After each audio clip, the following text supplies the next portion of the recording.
नमस्कार। प्रारब्ध पर आप सभी का स्वागत। मैं अवनीश। चैनल आपने सब्सक्राइब किया है, वीडियोस को आप लाइक करते हैं, शेयर करते हैं, इसके लिए बहुत बहुत धन्यवाद। बेल आइकन जरूर दबाइए ताकि किसी भी अपलोड की सूचना सीधे आपको मिले। मेरी आवाज अगर थोड़ी सी बदली आपको लग रही हो तो जी हाँ, मौसम का थोड़ा सा असर है, सहयोग कीजिएगा। स्वागत वाली थाली के हकदार प्रारब्ध के इस मंच से व्यालोक जी हमारे साथ हैं। व्यालोक जी, बहुत बहुत स्वागत, नमस्कार। प्रारब्ध के सभी दर्शकों श्रोताओं आपको प्रणाम। जय जय सिया राम। जय जय श्री राम। व्यालोक भाई, इधर महीनों से बंगाल चुनाव से पहले, बंगाल चुनाव के दरमियान यानी उसके बीच में और रिजल्ट आने के बाद, नई सरकार बनने के बाद लगभग 1.5 महीने होने को आ रहे हैं। सरकार लगातार चलना, पहला पूर्णकालिक बजट भी दे दिया। बहुत अलग तरीके का बजट है। सरकारी कर्मचारियों के हिस्से में 20% आया है अब, जो कि आपको याद होगा प्रारब्ध पर हम लोगों ने हमेशा 5वां वेतन आयोग और आंशिक रूप से 6ठे वेतन आयोग की बात की थी सरकारी कर्मचारियों को। बाद में गृह मंत्री, प्रधानमंत्री ने और ये मुद्दा बना, और इसका नतीजा है कि 45 दिन में वो वादा करते हैं कि साहब हम लेके आएंगे 7th पे कमीशन, उसके बाद 8वां पे कमीशन। इस तरह की तमाम चीजें हुई विधानसभा में और बढ़ा। लेकिन बंगाल ने भारत की प्रदेशों की राजनीति में, बंगाल ने भारत की राजनीति नहीं। कारण ये 2014 से इस देश में जो एक रिजिम चेंज हुआ, जिसे मैं कल्चरल रेवोल्यूशन बोलता हूँ, तो वो तो लगातार चल रहा है। उसकी गति पर, उसके निरंतरता पर तो कोई असर है नहीं। 14 हो, 19 हो, 24 हो, आगे 29। लेकिन बंगाल ने भारतीय जनता पार्टी एनडीए का जो एक डबल इंजन कॉन्सेप्ट है, और हर राज्य के लिए विशेष पैकेज, विशेष मैकेनिज्म, वहां के इश्यूज को डील करते हुए बारी बंगाल से निकल के आ जाती है पंजाब पर। पंजाब में भारतीय जनता पार्टी 117 सीटें हैं, सारी सीटों पर अकेले लड़ने जा रही है। पंजाब पर मैंने कई बार कहा कि पंजाब सबसे बड़ी दलित आबादी वाला प्रदेश है। वहां पर 12% केवल वो जट सिख हैं जिनके हाथ में हमेशा सत्ता की चाबी आई है। बंगाल में एक सेंटिमेंट, अब सॉरी, पंजाब में अब एक सेंटिमेंट जो बन रहा है कि भाई इनको आजमाया, उनको आजमाया, फलाने को आजमाया, अब भाजपा को आजमाने में क्या बुराई है, क्योंकि समस्याएं वहां ड्रग्स की हैं और तमाम है। डबल इंजन सरकार की अगर यह सफलता, जहां पर शुरुआती चुनावी माहौल में ही पंजाब में अब भारतीय जनता पार्टी की रैलियों में, जहां की प्रचार किया गया था कि वहां हेटर्स हैं भाजपा के, मर जा मोदी के नारे लगते हैं, लेकिन क्या मोदी और शाह ने लाहे लाहे ही सही, हौले हौले ही सही, पंजाब को पका लिया है? सर देखिए, भाजपा के साथ सबसे बड़ी समस्या या सबसे बड़ी खूबी ये है कि आप उसके बारे में कयास लगाते रहिए, अनुमान करते रहिए और भाजपा अपना काम कर जाती है। किसने सोचा था कि त्रिपुरा का एक दल जो 2023 में बनेगा वो 2026 में दूसरा सबसे बड़ा दल हो जाएगा एनडीए का। भाई 738 वोट आए थे और आज 20 सांसदों की पार्टी है। कौन सोच सकता है ये? मतलब ये तो कल्पनातीत है ना, ये तो किसी की कल्पना के परे है। बस आप कितने भी बड़े मतलब लेखक हो, कवि हो, कवियों के बारे में कहा जाता है कि जहां न पहुंचे रवि वहां पहुंचे कवि। शाहजीवा तो मुझे लगता है कि कई सारे कवियों के मिश्रण है, 5-6 कवि हैं उनके अंदर, वरना कौन सोच सकता था ये? भाई 2026 की पटकथा लिखी जानी है, 2026 में चुनाव है। आप और हम बात कर रहे हैं, अभी पंजाब में कितनी टोलियां घूम रही होंगी, कितने स्वयंसेवक घूम रहे होंगे, मतलब मुझे नहीं पता। और अब मैं सीरियसली इस पर न सोचना चाहता हूं और बोलना तो बिल्कुल नहीं चाहता हूं, क्योंकि इन लोगों की रणनीति यही लोग जानते। जबकि संघ से और परिषद से मेरा वास्ता रहा है, भाजपा से सबसे कम रहा है लेकिन थोड़ा बहुत रहा है। लेकिन ये जो भाजपा है ना सर, ये मतलब अद्भुत ढंग से बदल गई है। अब ये बदल गई है, देश की राजनीति इतनी चमत्कृत करने वाली हो गई है। और सबसे देखिए कि देश की राजनीति मजेदार कितनी हो गई। मतलब आपको याद है, मतलब आप और हम कई सारे चुनाव देख चुके हैं, बहुत तेरे चुनाव, दर्जनों चुनाव। 2014 के पहले त्रिपुरा का चुनाव होता था, हम लोग एक छोटा सा बॉटम स्टोरी आती थी कि त्रिपुरा में चुनाव संपन्न, फला पार्टी जीती, चिल्ला पार्टी हारी, हो गई बात खत्म। फिर से एक बार महान सत्य शोधक, समाज के अग्रणी, महान सत्यनिष्ठ, एकदम जो दैवीय आभा से युक्त है, माणिक सरकार एक बार फिर से मुख्यमंत्री बन गए। पंजाब पर अभी से निगाह नहीं है सर, पंजाब पर लंबे समय से निगाह है। बंगाल को थोड़ा छोड़ देते हैं, पहले पंजाब पर ही आ जाते हैं। और पंजाब पर क्यों निगाह है? क्योंकि वो बॉर्डर स्टेट है। जी, पंजाब के बारे में जब हम डिटेल से बात करेंगे तो मैं एक एंगल सामने रखूंगा। अभी जो उत्तराखंड में एक जो गुरुद्वारा है उस पर निहंगों का ये जो पूरी अराजकता हुई है, और पंजाब से आए थे फिर वो पंजाब गए। बहुत सारे लोग कह रहे हैं कि उत्तराखंड सरकार, भाजपा सरकार वहां पर बहुत अनहेल्दी तरीके से डील किया, बड़े डरपोक तरीके से डील किया। क्या आपको ये नहीं लगता कि वो चाहते थे कि कोई बड़ी कार्रवाई हो और भाजपा शासित प्रदेश में उत्तराखंड में ये करा के पंजाब में एक मैसेजिंग, इसको जरूर जोड़िएगा, एक एंगल में सामने रख रहा हूं। जी भाई साहब, ऐसा है कि मोदी जी भी बहुत डरपोक है, एकदम डर के मारे थर थर कांपता रहता है। आप देखे थे G7 में थरथरी लग गई थी। और शाहजीवा तो संसद में खड़ा होता है तो कांपता रहता है। मुझे तो दिखता है, आप लोगों को दिखे ना दिखे, आप लोग तो फांसीवादी हैं, नहीं दिखता होगा। नहीं, राहुल क्यों? भाई को भी दिखता है, राहुल भाई को। हाँ, मोदी शाह राहुल भाई कांपते को हैं। दिखता है ना। यस। क्यों मैं ये कह रहा हूं कि लाल किले तक आ गए थे तथाकथित किसान खालिस्तानी, यस। बहुत थू थू हुई थी कि अरे बाप हाइक कर दिया जी, आज होते ऐसा तो मनमोहन राज में भी नहीं हुआ, फलाना चिलाना। दोनों सफेद दाढ़ी काली दाढ़ी वाले बैठे रहे चुपचाप। आज कहाँ हैं वो लोग? आज खालिस्तानी कहाँ है? कनाडा ने वहां घोषित कर दिया। कनाडा को लेके बहुत जूतम पैजार हुई थी अपने देश में कि भाई कनाडा जैसा देश ये कर रहा है, फलाना कर रहा है, हमारे आदमी को इम्प्लीकेट कर रहा है। एक जो रॉ तथा कथित रॉ एजेंट को इम्प्लीकेट किया गया, वो पन्नू, आजकल पन्नू नहीं दिख रहा है साहब, कहाँ है पन्नू? और कनाडा ने तो संसद में पास कर दिया ना कि भाई अब खालिस्तान के आंदोलन को, तथाकथित आंदोलन को जो भी यहाँ से सपोर्ट करेगा वो उसका इंतजाम किया जाएगा। अनैतिक और गैरकानूनी घोषित कर दिया। राजनीति में इंतजार बड़ी चीज होती है सर। उत्तराखंड में जो ये निहंगों का हंगामा हुआ, 6 निहंग पहुंचे थे, क्या कर लेते पुलिस की शक्ति के सामने, सरकार की शक्ति के सामने? अधिकतम क्या हो जाता है, एक पुलिस वाले को पहले जख्मी कर चुके थे, 2-4 को और घायल करते, 6 गोलियां निकलती, 6 चले जाते। लेकिन उसके बाद जो होता, उसको ये जो रायचंद लोग हैं, जिनको गृह मंत्री को भी ज्ञान देना है, प्रधानमंत्री को भी ज्ञान देना है, उनको इंटरनेशनल अफेयर्स भी आते हैं, उनको राज्यों के अफेयर्स भी आते हैं, उनको कानून की भी जानकारी है, वो संविधान के विशेषज्ञ भी हैं। उसके बाद पंजाब में इसको मुद्दा बनाया जाता है। अब ये दीगर बात है कि पंजाब में जो मुख्यमंत्री अभी बैठा हुआ है, उसको तो अकाल तख्त ने तनखैया घोषित किया हुआ है, फिर भी वो सब जगह घूम रहा है। इस पर तो अकाल तख्त से और SGPC से सवाल होना चाहिए ना। और ये भाजपा तो नहीं करेगी। लेकिन अब एक शराबी, मैं शराबी कह रहा हूं क्योंकि ये घोषित है, प्रूवन फैक्ट है, एक शराबी मुख्यमंत्री पूरे अकाल तख्त को चुनौती दे रहा है। कहां है वो?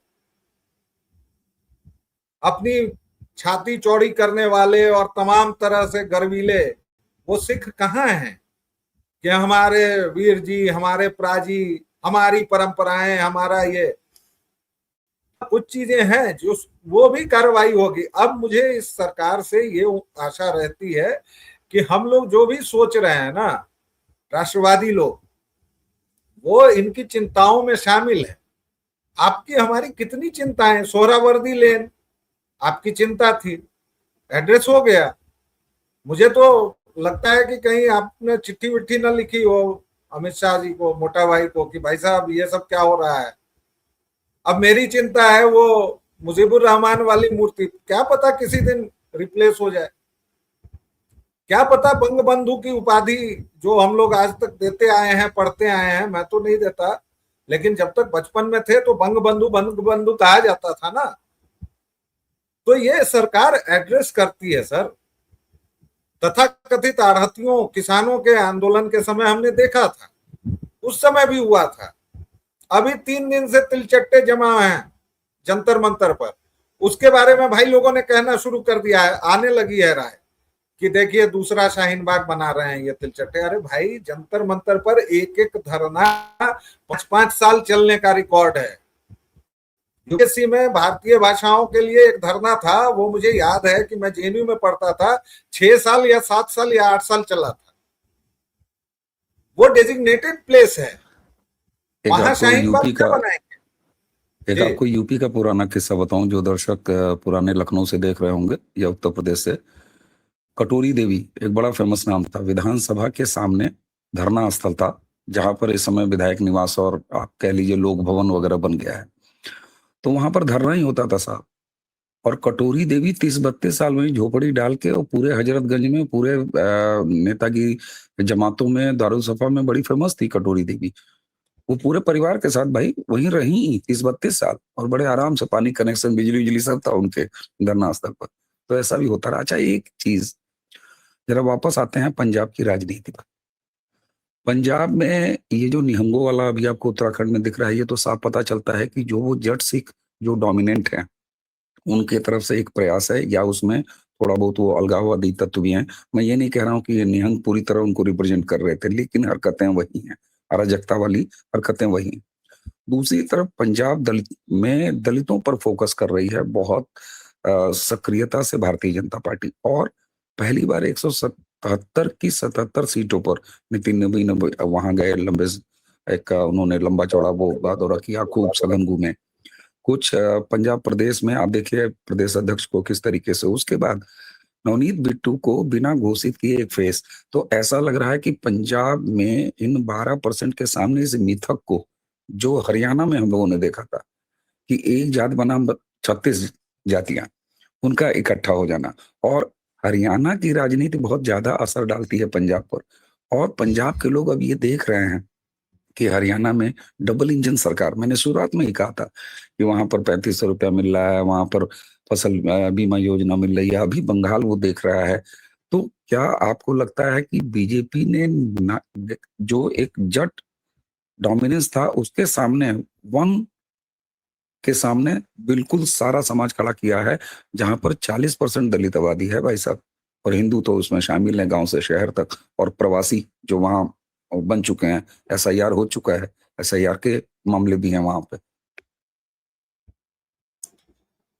देखिए भाजपा ने कई सारे मिथकों को तोड़ दिया है। सबसे बड़े मिथक जो थे हरियाणा के और राजस्थान वगैरह के, वो सारे मिथक तोड़ दिए उसने। भाई राजस्थान में वसुंधरा नहीं चाहेंगी तो पत्ता नहीं हिलेगा। कितने साल से पत्ता तो हिल रहा है सर, पूरी हवा चल रही है, आंधी चल रही है। हरियाणा में आपको उन्हीं एक खास वर्ग के लोगों को ही मुख्यमंत्री बनाना पड़ेगा। कहाँ बनाया? पिछले मुझे लगता है कि 3-4 मुख्यमंत्री उस मिथक को तोड़ रहे हैं, तोड़ते हुए प्रकट हुए हैं। उसी तरह पंजाब का भी ये मिथक है। आप देखिए संख्या में सबसे कम है जो लोग, वो लगातार सत्ता की कुंजी अपने पास रखे हुए हैं। क्यों रखे हुए हैं? क्योंकि कांग्रेस की ये देन थी। कांग्रेस को चाहिए था अपने हिस्से का चाटुकार, कि भाई केंद्र में हमें डिस्टरबेंस नहीं चाहिए, और हम जब चाहें ताश के पत्तों की तरह तुम गुलामों को फेंटते रहेंगे। हमारा मूड खराब हो गया, राजीव बाबू गए प्लेन पकड़ने, मुख्यमंत्री का चेहरा पसंद नहीं आया, प्लेन में कुछ गुणागणित किया, उतरे, मुख्यमंत्री की कुर्सी गई। ऐसे कई सारे किस्से हो चुके हैं ना। 12 से 14%, मैं कहता हूं 15% मान लीजिए, 85% का क्या होगा? और पंजाब में जो एक सबसे बड़ा फैक्टर होता है, दूसरा वाला फैक्टर मुस्लिम फैक्टर, वो तो बहुत प्रभावी है नहीं। वहां ईसाई फैक्टर प्रभावित है, जो कि वास्तव में दलित है। उन दलितों के लिए भाजपा क्या कर रही है, क्या सोच रही है। और अभी अगर राष्ट्रीय अध्यक्ष वहां पहुंच रहे हैं 6 महीने पहले, मतलब अगर चुनाव सही समय पर हो, वैसे तो भाई लोगों ने ये भी पेपर की उड़ा दी है, चंडू खाने की गप की, तुरंत सारे चुनाव होने वाले हैं, यूपी में भी हो जाएंगे, पंजाब में भी हो जाएगा, और भी जहां होने वाला है। लेकिन ये सब चंडू खाने की गप है। देखिए 24 घंटे आपको बकर बकर करना है सो कॉल्ड नेशनल चैनल्स पर, आपको अखबार निकालना ही निकालना है। आप क्या करेंगे, क्या निकालेंगे, क्योंकि अब खबरें नहीं आती हैं भाई साहब। जो हमारे यहाँ बीट होती थी ना पत्रकारिता में, कि भाई तुम्हारी बीट है कांग्रेस, तुम्हारी बीट है भाजपा, बड़े लोग बनाए जाते थे, कद्दावर लोग जिनका 20 साल का 30 साल का अनुभव है, अभी भी हैं, जाते हैं बेचारे, कोई खबर नहीं मिलती है। अफसोस, बरखा राडिया दत्त का जमाना गया सर, जब फोन पर मंत्री तय हो जाते थे, जब फोन पर मिनिस्ट्रीज बदल जाती थी। कपिल सिब्बल का जमाना गया सर, जब फोन पर जमानतें मिल जाती थी। भाजपा ने बहुत गड़बड़ कर दी है। जी, आप कुछ जोड़ना चाह रहे थे? बिल्कुल। आपने बड़ा एक इंटरेस्टिंग एंगल रखा पंजाब के बारे में। मैं उसको एक दूसरे टेम्पलेट से आपको जोड़ के बताता हूँ, फिर जरा सा आगे बढ़ाइए बात। आपने कहा कि भाई पंजाब में मुसलमान कोई बहुत बड़ा फैक्टर नहीं है, हालांकि कुछ ऐसे समाचार आ रहे हैं जहां पर गांव में या पंजाब के जो रूरल एरियाज हैं वहां पर जैसे हर जगह जाके करते हैं वहां बसने की कोशिश, लेकिन वहां का समाज इतना चैतन्य है, इतना सोया हुआ नहीं, वो लठ लेके निकल लेते हैं। खैर ये दोनों चीजें हो रही हैं, लेकिन इंटरेस्टिंग एंगल आपने कहा कि हाँ पंजाब में कन्वर्टेड ईसाई जो हमारे दलित भाई हैं वो फैक्टर है। एक फैक्टर आपको याद दिलाऊं, नॉर्थ ईस्ट के बारे में ये परसेप्शन कि वहाँ ईसाइयत बड़ी जम के है और है भी, वो एक बड़ा अच्छा कॉम्बिनेशन है जहाँ वो अपने आदिवासी परंपराएं भी हैं, छठा शेड्यूल से वो प्रोटेक्टेड भी हैं, और फिर वो कन्वर्टेड क्रिश्चियन भी हैं। लेकिन वहाँ भारतीय जनता पार्टी का उभार, राष्ट्रवाद का उभार पूरा पूर्वोत्तर भगवा। तो अगर क्रिश्चियन आबादी और दलित आबादी को यहाँ फोकस कर रही है और वही मॉडल वहां के लेके आए। और एक चीज और अंत में कहूंगा, ये अब साबित हो गया है कि भारतीय जनता पार्टी स्टेट राजनीति में अलग अलग मॉडल अपना रही है। तमिलनाडु के लिए स्पेशल तमिलनाडु फ्लेवर, जैसा नहीं होता मसाले में या किसी चीज में, आइसक्रीम में Bengal flavour, Tamil Nadu flavour, Uttarakhand flavour, UP flavour, Bihar flavour, इसी तरह पंजाब फ्लेवर। अब बताइए जरा वो क्रिश्चियन एंगल पूर्वोत्तर से अगर मैं जोड़ता हूँ। देखिए एक ही अंतर है सर, कि पूर्वोत्तर में एसटी जिनको कहते हैं ना, मैं उस शब्द का इस्तेमाल करना नहीं चाहता, लेकिन संवैधानिक शब्द तो वही है भाई, शेड्यूल्ड ट्राइब, अनुसूचित जनजाति। मैं कहता हूं कि जो हमारे वनवासी भाई लोग हैं वो बड़े कर्मठ और अपनी जड़ों की ओर लौटने को, आप देखिए झारखंड में भी वही चल रहा है, ईसाइयत हावी हो रही है, लेकिन अब प्रतिकार शुरू हो गया है। और झारखंड में इसलिए शुरू हो गया क्योंकि तकनीक जल्दी पहुंच गई, और उत्तर पूर्व का हश्र सबने देख लिया। उत्तर पूर्व में तो 90-90% तक इन्होंने धर्मांतरण कर दिया था। पंजाब में 1.3-1.5% के आसपास अभी भी ये लोग बता रहे हैं कि ईसाई केवल 1.5% है। अब ये अलग बात है कि वो 15 से 17% है धर्मांतरित जो भी हैं। तो जो आदिवासी वनवासी लोग होते हैं उनको जड़ों से जोड़ देना थोड़ा आसान होता है पंजाब में। इसीलिए मैं कह रहा हूं कि थोड़ा सा मुश्किल होगा भाजपा के लिए, ये कठिन होगा, क्योंकि वहां वनवासी आबादी नहीं है। नहीं। उत्तर पूर्व में मैतेई जो हैं, या फिर नगा भी देख लीजिए, कुकी देख लीजिए, कोई भी जनजाति देख लीजिए, वो कौन है? प्रकृति पूजक हैं। झारखंड में कौन है? सरना है। तो भाई हिंदुत्व के विशाल अम्ब्रेला के नीचे ही है ना। हम भी तो पीपल को पूजते हैं, हम भी तो बरगद को पूजते हैं। अब जबरदस्ती जो मुख्यमंत्री हेमंत सोरेन इस बात को लेकर आमादा थे कि हम हिंदू नहीं है, कई बार उन्होंने कहा, वही हेमंत सोरेन मंदिर मंदिर घूम रहे हैं अपनी पत्नी जी के साथ। वही हेमंत सोरेन अपने पिता के अंतिम संस्कार में सब देखा उन्होंने जो किया है वो 13 दिनों तक भाई अच्छे भले लोग नहीं करते हैं। पंकज त्रिपाठी जैसा बॉलीवुडिया नहीं कर पाया, बाल तक नहीं मुड़वाया उसने। तो कौन बड़ा कौन छोटा? लेकिन कुल मिलाकर ये सर कि भारत की राजनीति को इतना मनोरंजक बनाने के लिए नरेंद्र भाई दामोदर दास मोदी का और उनकी टीम का धन्यवाद। पंजाब में एकमात्र जो खड़का है मुझे वो ये है कि अगर दलितों को उनकी पहचान याद दिला दी गई, जो आदिवासियों वनवासियों के साथ ज्यादा आसान होता है थोड़ा सा, और चूंकि वहां अत्याचार बहुत सघन हो चुका है, उड़ीसा में आप देखिए वहां बहुत सघन हो चुका था धर्मांतरण का मामला। वहां आज से करीब 12-15 साल पहले, 20 साल पहले ग्राहम स्टेन्स वगैरह का मामला हो चुका था। तो उड़ीसा ने इस बार जमझमा के दे दिया कि भाई चलो हिंदुत्व की ओर चलते हैं। उसी तरह उत्तर पूर्व एक के बाद एक, वहां पर जो नागालैंड के हमारे सांसद महोदय हैं जो अक्सर मीम और ये बड़े मजाकिया किस्म के बनाते रहते हैं, उनको देखिए, किरण रिजिजू को देखिए, की बात कर रहे हैं। और किरण रिजिजू को जिस तरह से एक व्यापक जिम्मेदारी और लगातार महत्व दिया जाना, इन लोगों ने किसी चेहरे को प्रमोट ही नहीं किया था ना कांग्रेसियों ने।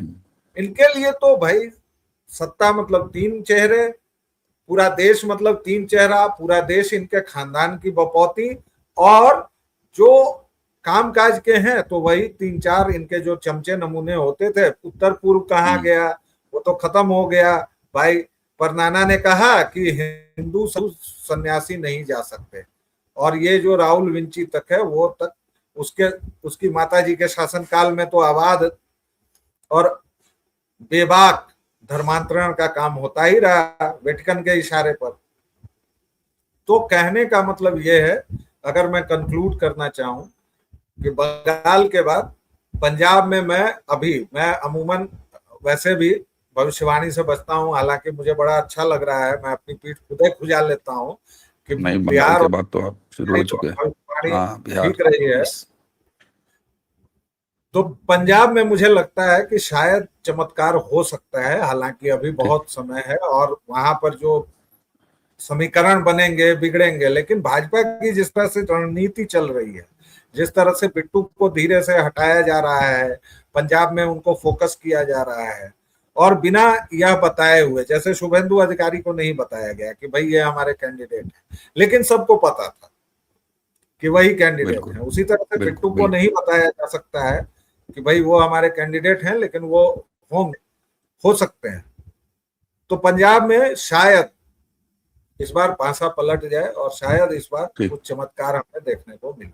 जी बिल्कुल ठीक बात है। और पंजाब में भारतीय जनता पार्टी की रणनीति क्या है, ये एक ही बात से समझ में आ जाती है कि भारतीय जनता पार्टी, जिसके बारे में ये कहा जाता है, एक नैरेटिव बनाया जाता है कि पंजाब में उसके पास काडर नहीं है, बंगाल के बारे में भी यही कहा जाता रहा, लेकिन 117 ना 117 नहीं 117 है। हाँ तो जी 117 की 117 सीटों पर अगर भारतीय जनता पार्टी लड़ रही है तो ये अपने आप में संकेत है कि भारतीय जनता पार्टी बिल्कुल बंगाल की तर्ज पर, और स्पेशलाइज्ड पॉलिटिक्स फॉर स्टेट्स, ये अब धीरे धीरे पहचान हो रही है। बाकी उन्होंने एक दिव्य रास्ता तो निकाल ही लिया है कि त्रिपुरा में रजिस्टर्ड एक पार्टी दूसरी सबसे बड़ी पार्टी हो जाती है। तो ये सारी चीजें चल रही हैं। और अगर बंगाल के हवाले से खबर बता दूं आपको, तो ब्यालोक जी, जो एक दंगा भड़काने के मामले में, धमकी और दंगा भड़काने के मामले में अभिषेक बनर्जी के ऊपर FIR दर्ज हुई, उसमें उनका वॉइस सैंपल लिया जा चुका है, यानी वो मामला आगे चल रहा है। और दंगा भड़काने का मामला BNS की एक गंभीर धाराओं में आता है, और अगर वॉइस सैंपल से उनकी पुष्टि हो जाती है तो जेलम शरणम गच्छामि, इस केस से, इस एक मामले से अभिषेक बनर्जी की शुरुआत हो जाएगी।